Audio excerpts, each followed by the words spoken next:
पुनर्विवाह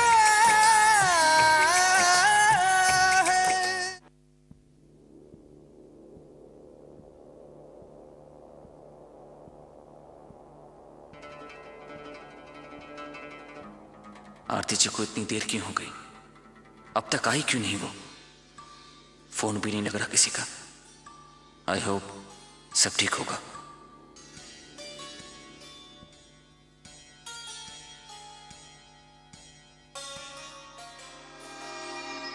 फिक्र मत करो प्रतीक, मां के ही तो घर गई हैं आरती जी। वहां से आने में 1 घंटा तो लग ही जाता है, और ऊपर से ट्रैफिक भी। आरती जी आते ही होंगी।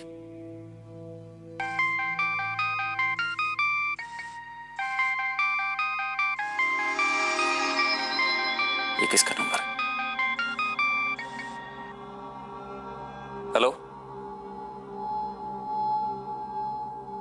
हेलो, मैं डिटेक्टिव रमेश बोल रहा हूं। करण मेहता मर्डर केस में मुझे कुछ ऐसे सबूत मिले हैं जो उस केस को पूरी तरह पलट देंगे। क्या हम अभी मिल सकते हैं? सॉरी, इस वक्त तो पॉसिबल नहीं है। मैं एक इंपॉर्टेंट काम में हूं।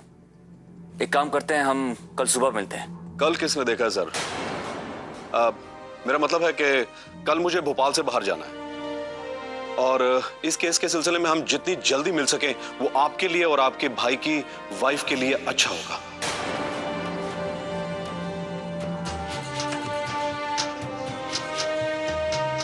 ठीक है, मैं आता हूं। वैसे आना कहाँ है?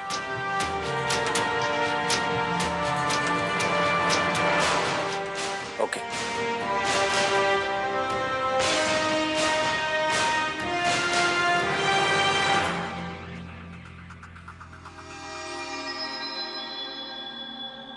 प्रतीक, आरती जी जैसे ही घर आती है तो मुझे कॉल कर देना। उनका वेट करने की बजाय मैं एक इंपॉर्टेंट काम करके आता हूं। जी भैया।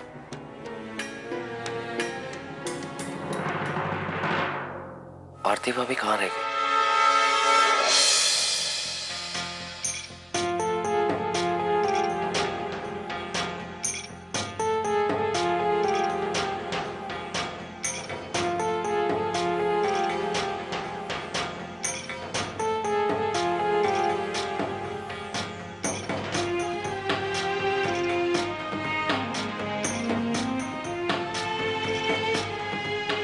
यश के बारे में सोच रही हूँ।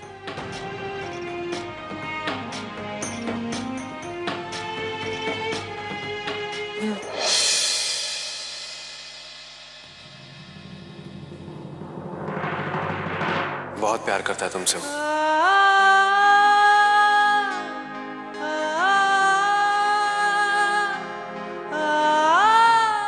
हाँ, बस प्रॉब्लम इतनी सी है कि तुम्हारे यश जी को प्यार जताना नहीं आता।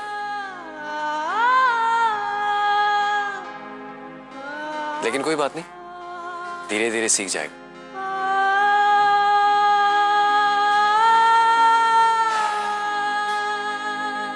ये कमबख्त प्यार चीज ही ऐसी है, पत्थर को भी पिघला देती है। और फिर यश तो बहुत ही इमोशनल इंसान है। तुम देखना,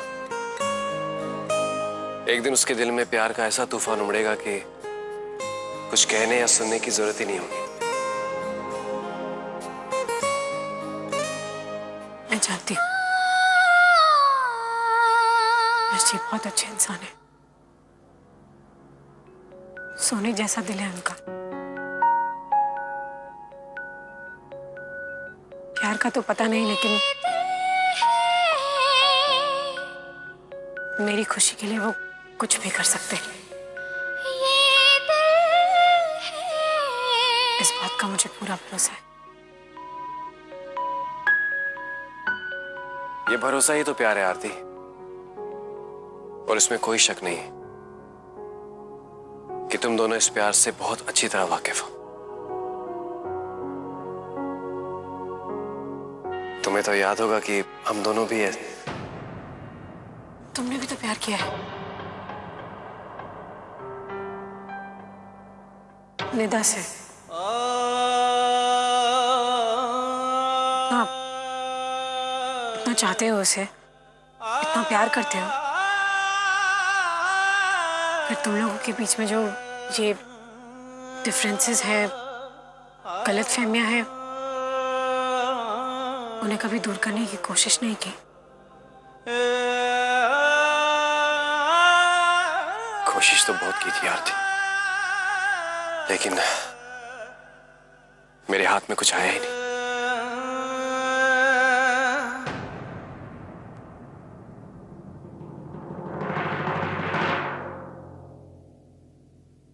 शशि के साथ पुनर्विवाह करने के बाद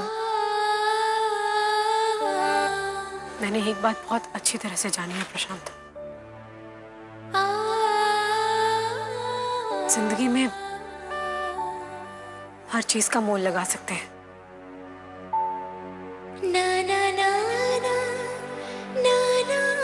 लेकिन प्यार का कभी नहीं।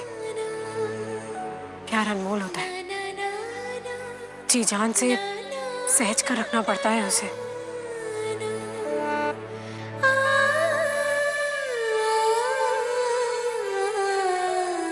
तुम्हारी सबसे बड़ी खामी या कमजोरी कह लो,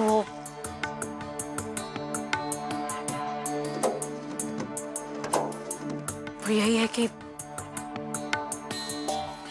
तुमने कभी प्यार की कदर ही नहीं की।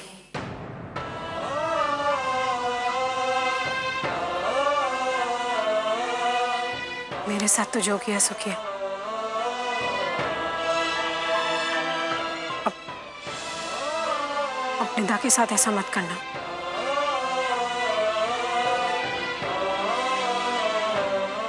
अगर उससे वाकई सच्चा प्यार करते हो तो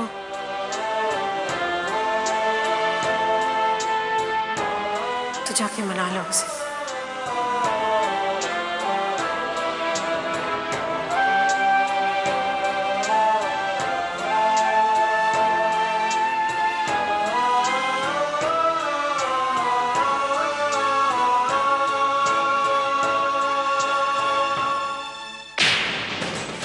तुम्हारी हिम्मत कैसे हुई प्रीति के बारे में ऐसी घटिया बात करने की?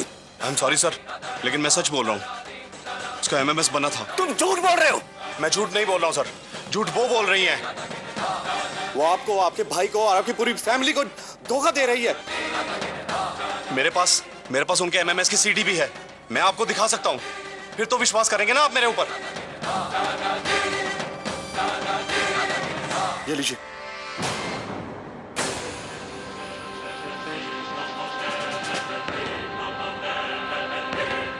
मैं समझ सकता हूं सर आप पर इस वक्त क्या बीत रही है, लेकिन इसमें कोई हैरानी वाली बात नहीं है सर।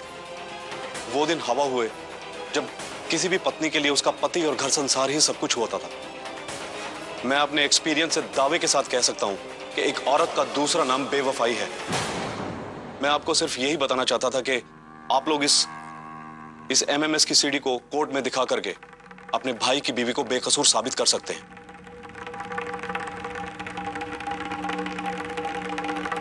लेकिन ऐसा करने से आपके घर की इज्जत दांव पे लग सकती है और सिंधिया परिवार का नाम पूरे शहर में बदनाम हो जाएगा। आपके छोटे भाई और उनकी वाइफ का रिश्ता टूट भी सकता है, क्योंकि किसी भी पति के लिए यह सब बर्दाश्त करना इतना आसान नहीं होता।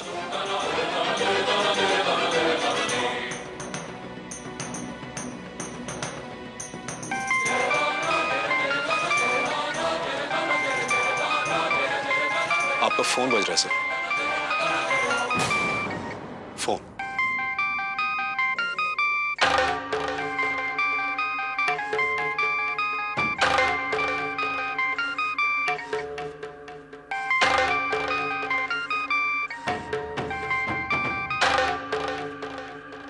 भैया पंकज भैया का फोन आया था मुझे। वो बता रहे थे कि आप परी के केस के सिलसिले में किसी से मिलने गए और कोई ऐसा सबूत हाथ लगाए कि जिससे परी को बचाया जा सकता है। भैया आपने मुझे बताया भी नहीं और साथ क्यों नहीं लेके गए? क्या उस सबूत से मेरी परी की जान बच जाएगी ना? प्लीज भैया, मैं परी को बहुत चाहता हूँ। प्लीज परी को बचा लीजिए, वरना अगर परी को कुछ हो गया तो मैं जी नहीं पाऊंगा भैया। या प्लीज।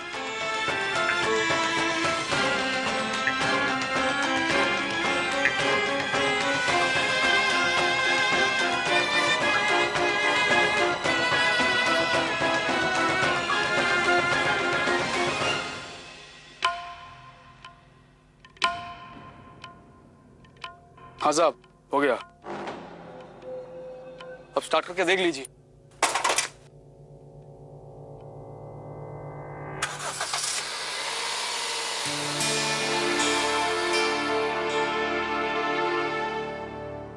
ये लो। साहब छुट्टा दीजिए ना, 811 रुपए हुआ है। छुट्टा तो नहीं है मेरे पास। सर अब इतने रात गए, छुट्टे कहाँ से लाएंगे बोलिए। भाई साहब आप एक काम करिए ना, आप पूरा रख लीजिए। घर के लिए बहुत देर हो रही है, वहां में निकलना चाहिए। हाँ ठीक है दोस्त, मदद करने के लिए शुक्रिया।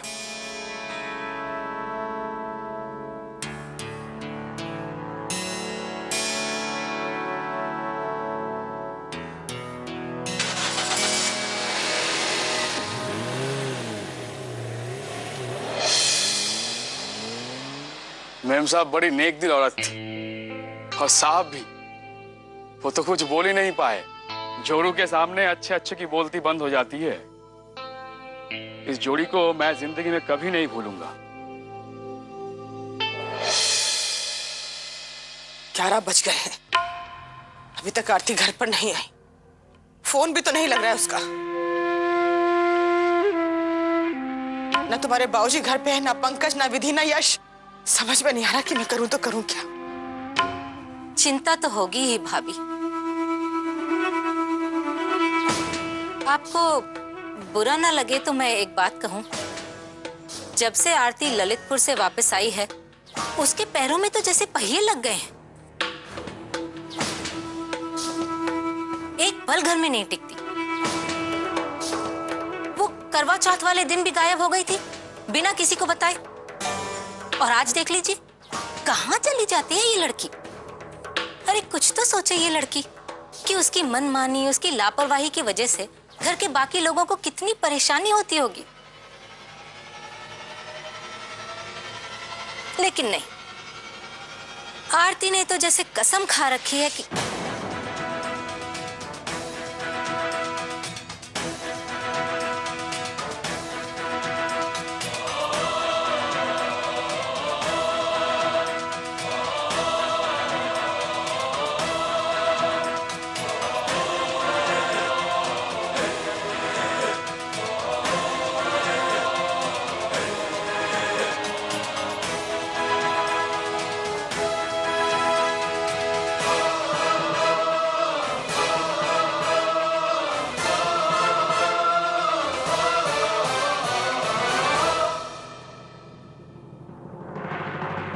डोंट वरी भैया, आरती भाभी किसी जरूरी काम से कहीं अटक गई होंगी, वो घर आ जाएंगी।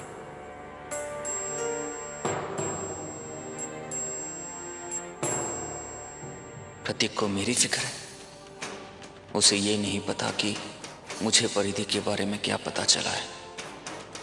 कैसे बताऊं छोटे को, सुनेगा तो दिल टूट जाएगा उसका।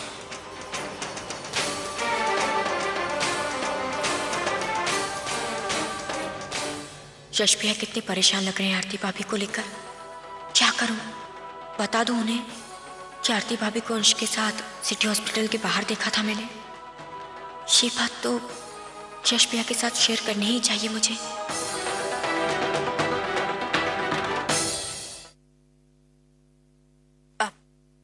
यश भैया, मैंने आरती भाभी को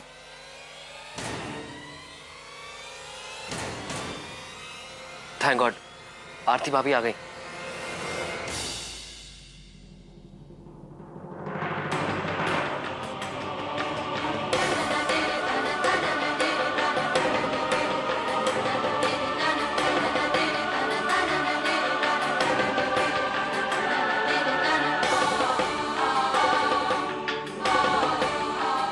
चली गई थी तू? वो भी बिना कुछ बताए। कब से हम सब तेरा इंतजार कर रहे हैं। भाभी तुमसे कुछ पूछ रही हैं आरती बहू। आखिर ऐसा क्या काम याद आ गया जिसकी वजह से तुम्हें समय का भी होश नहीं रहा? 11 बजने वाले हैं। चिंता के मारे मेरा दिल बैठे जा रहा था। न जाने कैसे कैसे ख्याल मन में आ रहे थे। अरे कुछ तो ध्यान रखा होता बहू। हमारा नहीं तो अपना और अपने होने वाले बच्चे के बारे में तो सोच। डॉक्टर ने कहा है ना तुझसे आराम करने के लिए, तनाव और भागदौड़ से दूर रहना है, आराम करने के लिए कहा है ना उससे। तो फिर रात के 11 बजे कहां भटक रही थी तू?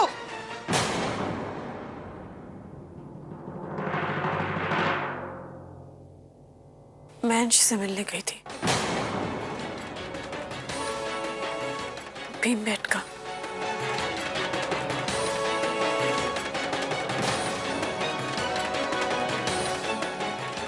समझ गई। अपने बेटे से कुछ घंटे की दूरी भी सहन नहीं हुई तुझसे।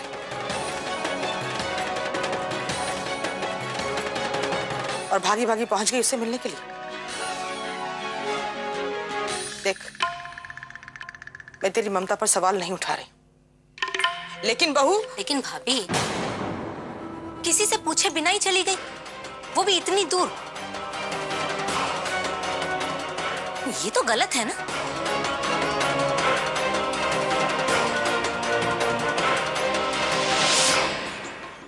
गलत है जीजी,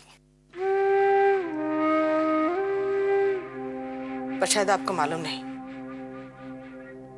ऐसी हालत में जब औरत मां बनने वाली होती है तो उसकी ममता और बढ़ जाती है। अजीब सी बेचैनी रहती है, सोचने समझने की ताकत छिन जाती है उससे।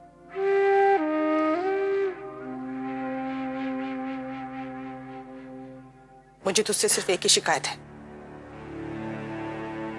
तुझे अगर जाना था वहां, इतना ही जरूरी था, तो अकेले नहीं जाना चाहिए था।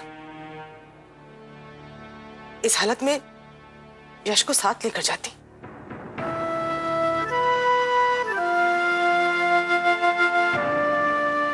मुझसे गलती हो गई मम्मी जी, मुझे माफ कर दीजिए।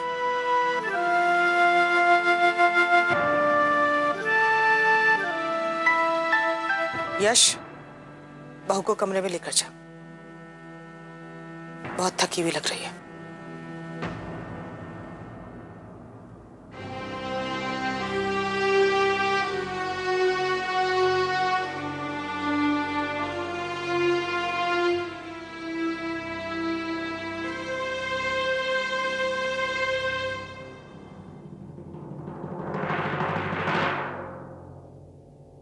आरती भाभी ने ये तो बताया कि अंश से मिलने गई थी वो, लेकिन ये नहीं बताया कि अंश को लेकर सिटी हॉस्पिटल क्यों गई थी वो भी उस अजनबी के साथ।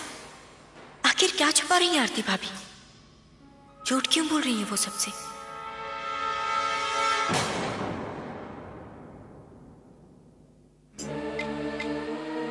अब तक यशी ने कुछ नहीं पूछा मुझसे, लेकिन अगर पूछ भी लिया तो क्या जवाब दूंगी? सच बोल नहीं सकती और यशी से झूठ कहना नहीं चाहती। प्रतीक और परिधि की शादीशुदा जिंदगी में वो सबूत एक बहुत बड़ा तूफान ला सकता है। उन दोनों की खुशियां तबाह हो सकती हैं। कैसे बचाऊं मैं अपने भाई के प्यार को? बहुत नाराज है मुझसे यशी, तभी तो इतने खामोश है। लेकिन आज उनकी यही खामोशी कहर बनकर टूट रही है मुझ पर। क्या करूं? उस डिटेक्टिव ने जिस सबूत के बारे में बताया है, आरती जी को बता दूं? नहीं, वैसे ही बच्चों के पिकनिक जाने से आरती जी बहुत दुखी है। ये सुनेंगी तो बहुत परेशान हो जाएंगी। उन्हें किसी तरह का स्ट्रेस नहीं दे सकता मैं। डॉक्टर ने कहा है आरती जी को हर हाल में खुश रखना होगा। जरा सा भी तनाव उनके और आने वाले बच्चे की हेल्थ के लिए बिल्कुल भी ठीक नहीं है।